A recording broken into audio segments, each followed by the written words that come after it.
All right, I just found something pretty cool on the Best Buy website, and I think I'm gonna pull the trigger on it. So let me show you what I found. All right, so right now Best Buy is selling the newest Apple Watch Series 11 for $100 off. I've never seen a discount this good for like the latest generation Apple product, especially when the next one won't be coming out for 7 months. So I'm in Canada, that's why the price looks so high. The normal price is $589. If we convert this $489 to US dollars, that's about $361 US. And that same Apple Watch sells on the US Apple Store for $429. So some pretty good savings. Let's go head to Best Buy, see if they have it in stock, and let's see how good this watch is.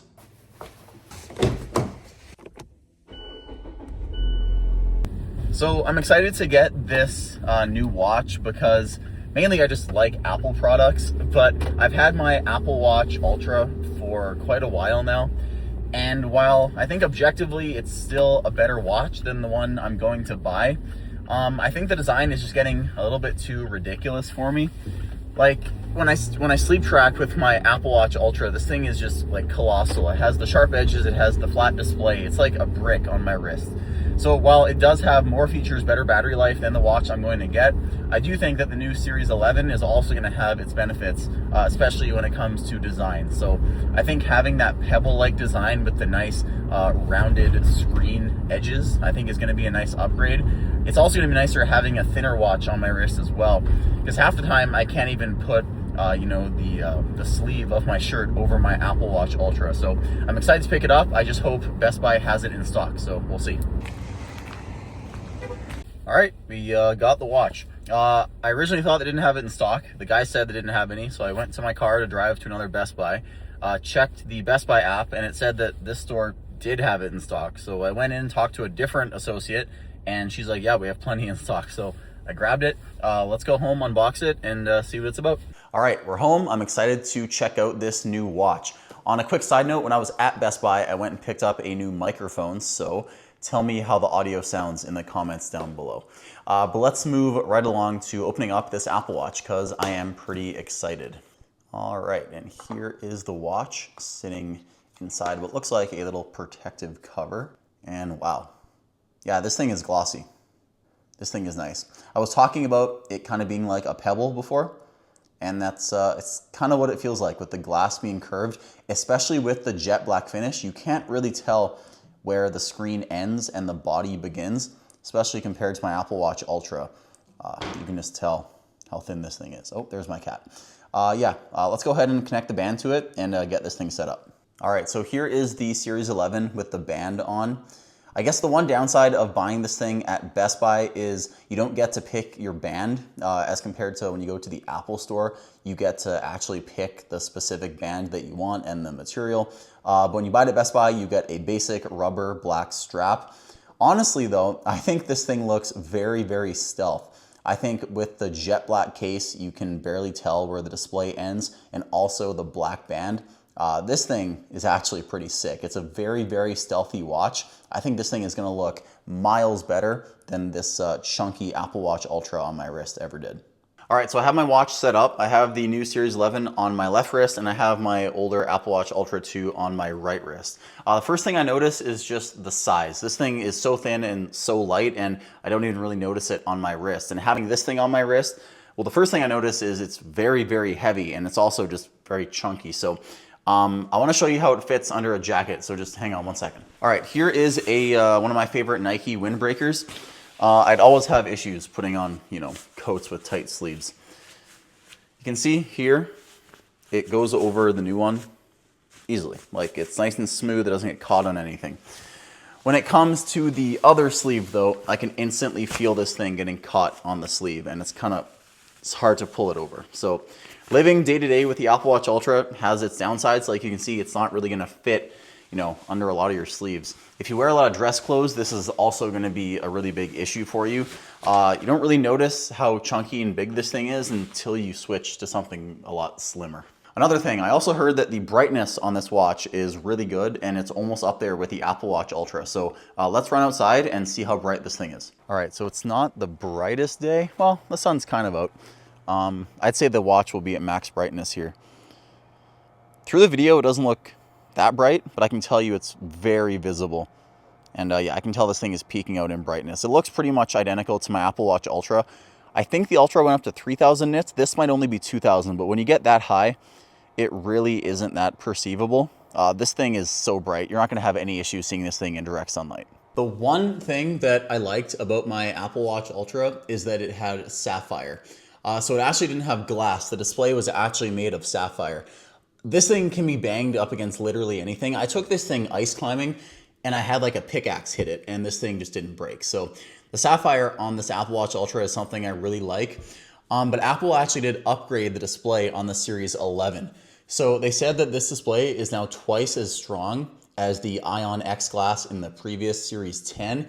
I did own a Series 9 and I think a Series 10, and the display did get some small like blemishes and scratches. So I hope the display is a lot stronger. All right, so this is the iPhone Air. Along with the iPhone 17 and the whole 17 Pro lineup, Apple isn't using sapphire on this lineup of phones, but the glass is literally so durable. I'm thinking they're using the same glass technology as these new phones in the new Series 11. If that's the case, I'm gonna be very happy with the performance of this display, and I might not even care that it's not sapphire, because this thing, along with my 17 Pro Max that I'm recording on right now, they just don't scratch. Apple is so proud of their displays that there's actually a new commercial out where they show people sliding the phone across the table. So hopefully if those claims are true and it's the same glass as the iPhones, the durability on this display shouldn't be any issues at all. Another thing that Apple says is good about this Series 11 is battery life. So Apple is quoting 24 hours of battery on this new Series 11 as compared to 18 hours on the Series 10, which is really, really weird to me because they didn't really make any changes to the chip or even the battery size, so I really don't know how Apple is doing that. My Apple Watch Ultra 2 will probably have better battery life than this. I'm just curious what my battery health is. If I click here on battery health, yeah, so my battery health on my Ultra is still at 96%. So I'd say the battery life on this watch is still gonna be better than the Series 11. But now having 24 hours as compared to 18 hours on the smaller, more sleeker watch is definitely a nice upgrade. Another thing I really like doing on my Apple Watch is using the gestures. Now, this isn't new for the Series 11. I think this works on the Series 9 and up and the Ultra 2 and up, but it's still a cool feature that I want to show you. So whenever you are on your watch face, if you do a double pinch of your fingers, you can scroll through the Smart Stack just like this. And a new gesture is wrist flick. So if you want to get back to your watch face, you can just do that and you can return to your watch face.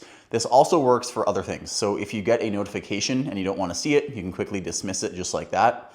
If you get a text message, you can quickly do a double pinch and it's instantly going to bring you into the reply page. It's really handy if you want to reply to a text message, you don't even have to touch your watch. Something that isn't new on this watch at all, but it's been on a lot of watches for a long time now, even newer than like the gestures, is raise to speak. And I think a lot of people just forget that some of these features exist. You can just raise your wrist right to your mouth and start talking, and you don't even have to say, hey Siri, or even press and hold the crown. So I'll show you how it works. What's the weather in San Francisco? It's currently clear and 16 degrees in San Francisco. So you can see I didn't even touch the watch there, and you can get an answer to anything. You can, send a text, start a phone call, anything without even touching your watch. Something that this watch has that my Ultra 2 actually doesn't have is an upgraded display technology called wide angle OLED. So the idea is you should be able to see the display from more angles. I can't really tell, when I'm just using it here in my house. If I, tilt the display off axis, you can see on video, it doesn't look as clear as when it's right on. But I can still see the display of my watch. To my eye, I can still see it. To the camera, you can't. So yeah, I'd say it's kind of nice to have if you just want to glance and check the time without raising your wrist. I think having that technology is pretty nice. Another thing I like, and it's kind of hard to show on video, but the display is actually very slightly curved. So the glass is really curved around the body, but the display is ever so slightly curved. And sometimes when you're going through various UI elements, you can see like the pixels and the elements on the screen kind of curving around the edge of the glass. It doesn't look like it's coming through very well on video, but it definitely kind of gives a cool like floating feel on your screen. When we compare that to the Ultra 2, this thing has a display that's flatter than a pancake, so you don't really get that effect on this chunky watch. I'd say the display experience on this Series 11 definitely feels more luxurious. This watch also comes with the new WatchOS update, WatchOS 26, which brings not that many new features, but it does bring liquid glass to the Apple Watch. Whether you like that or not is up to you. I kind of like the new futuristic glassy look, but let me know your thoughts in the comments down below. You can see this is one of the new watch faces. I forgot what it's called. It's called Flow. It looks very, very glassy. It's kind of hard to tell what time it is. Apparently it's 2:33. I have no idea what this is. I think I'll be changing my watch face. But yeah, there's a few new watch faces. Liquid glass is implemented everywhere in the system. You can see if I go into Control Center, it looks a little bit glassy. So yeah, you're gonna get this new glassy, refined experience on this new watch. And WatchOS 26 also brings a few new features, not that interesting, but sort of nice to have, I guess. The first one is a new sleep score. So in the sleep app, you can actually get a number from 1 to 100 telling you how well you slept. I think this is a really, really nice addition because before, the data that your Apple Watch gave you wasn't useful at all. Like it just told you like what stages of sleep you were in for how long. And people that don't really study sleep don't really know what that means. So I think kind of gamifying your sleep, kind of like you have your activity rings, just like this, is kind of nice. So people can now focus on their sleep and they can just get one score that they can check when they wake up. I think this is going to help a lot of people focus a little bit more on getting a better night's sleep. And also another feature, not new on this watch, but new in WatchOS 26, because it does work on other watches, is hypertension support. So if you have high blood pressure, your watch in theory could detect that. Again, it's not new in this watch. It is supported, I think, from the Series 9 and up. But yeah, hopefully I never see that notification on my watch. But if you do, it's a sign you should go see your doctor. All right, here are my two watches. Series 11, Stealth Black, looks very sleek. And my chunky Ultra 2. Definitely has more endurance, more durability, a few more features, but in my opinion, I think the Series 11 looks miles better than the Ultra 2. Let me know your thoughts in the comments. I was actually just thinking that this Nike Sport Velcro band I have on my Ultra would look really good on the Series 11, so I'm gonna do a band swap and let's see how it looks. All right, that is really nice. I think this will be my gym setup. I like the hint of red. And maybe I'll have like a red watch face or something. This looks really nice. I also noticed it's even lighter than this rubber band. This thing is actually really heavy, so this Velcro band doesn't weigh anything. So just changing from the rubber to the Velcro makes this watch even lighter. I can't even tell this thing is on my wrist, especially coming from the Ultra 2. All right, the final verdict. What am I gonna do with my watches? Well, for the Apple Watch Series 11, this new one I just got, I'm gonna use it, I'm gonna keep it. I'd say this is gonna be my watch, 95% of the time. My Apple Watch Ultra, I think I'm still gonna keep it because number one, I'm going on a vacation soon and we're gonna be doing a bunch of excursions like scuba diving, we're going ATVing, it's gonna be really muddy and some other activities. So I think having this Apple Watch Ultra, which is specifically designed as a sports and adventure watch, is gonna be good for scenarios like that. And also number two, I'm still paying for a cellular plan on this Apple Watch Ultra. The Series 11 I got doesn't have cellular. So I think in the few scenarios where, I'm going out on a long hike, or if I'm just, running out to the grocery store and I don't want to bring my phone, I could slap on the Apple Watch Ultra instead of this one.